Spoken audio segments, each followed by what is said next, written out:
Free ticket, free ticket, free ticket. ಎಲ್ಲಿಂದ ಎಲ್ಲಿಗೆ ಹೋದ್ರೂ KSRTC ಬಸ್ನಲ್ಲಿ ಮಹಿಳೆಯರಿಗೆ ಫ್ರೀ ಟಿಕೆಟ್ ಇರೋದು ಎಲ್ಲರಿಗೂ ಗೊತ್ತೇ ಇದೆ. ಈ ಫ್ರೀ ಟಿಕೆಟ್ ಇಂದ ಏನೆಲ್ಲ ಅವಾಂತರ ಆಯ್ತು ಅಂದ್ರೆ, ಅಯ್ಯೋ ಒಂದಾ ಎರಡ ಹೇಳಿ, ಫ್ರೀ ಬಸ್ ಹತ್ತಿ ಯಾಮಾರಿದ್ರು ಅಜ್ಜಿ ಮೊಮ್ಮಗಳು.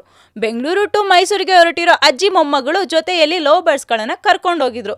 ಬಸ್ ಹತ್ತಿ ಇಬ್ಬರಿಗೂ ಆಧಾರ್ ಕಾರ್ಡ್ ತೋರಿಸಿದ ಮೇಲೆ ಫ್ರೀ ಟಿಕೆಟ್ ಕೊಟ್ರು. ಆದ್ರೆ KSRTC ಬಸ್ನಲ್ಲಿ ಬರ್ಡ್ಸಿಗೆ ಟಿಕೆಟ್ ಕೊಡ್ತಾರೆ ಅನ್ನೋದು ಪಾಪ ಅಜ್ಜಿಗೆ ಗೊತ್ತೇ ಇರಲಿಲ್ಲ. ಕಂಡಕ್ಟರ್ ಆ ಬರ್ಡ್ಸ್ಗೆ ಟಿಕೆಟ್ ಹಾಕೇ ಬಿಟ್ರು ನೋಡಿ. ಅದು ಎಷ್ಟು ಗೊತ್ತಾ? ಒಂದಲ್ಲ ಎರಡಲ್ಲ, ಬರೋಬ್ಬರಿ 444 ರೂಪಾಯಿ ಟಿಕೆಟ್ ಕೊಟ್ರು. ಟಿಕೆಟ್ ನೋಡಿ ಅಜ್ಜಿ ಮೊಮ್ಮಗಳು ಶಾಕ್ ಆಗ್ಬಿಟ್ರು.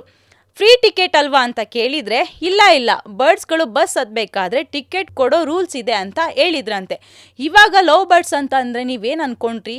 ಲವ್ ಬರ್ಡ್ಸ್ ಅಂದರೆ ಲವರ್ಸ್ ಅಲ್ಲ ಕಣ್ರಿ, ಪಕ್ಷಿ. ನೋಡಿ, ಈಗ ಬಸ್ನಲ್ಲಿ ಪ್ರಾಣಿ ಹಾಗೂ ಪಕ್ಷಿಗಳನ್ನು ಕರ್ಕೊಂಡು ಹೋಗಬೇಕಾದ್ರೆ ಸ್ವಲ್ಪ ಯೋಚನೆ ಮಾಡಿ, ಫ್ರೀ ಟಿಕೆಟ್ ಇರಲ್ಲ.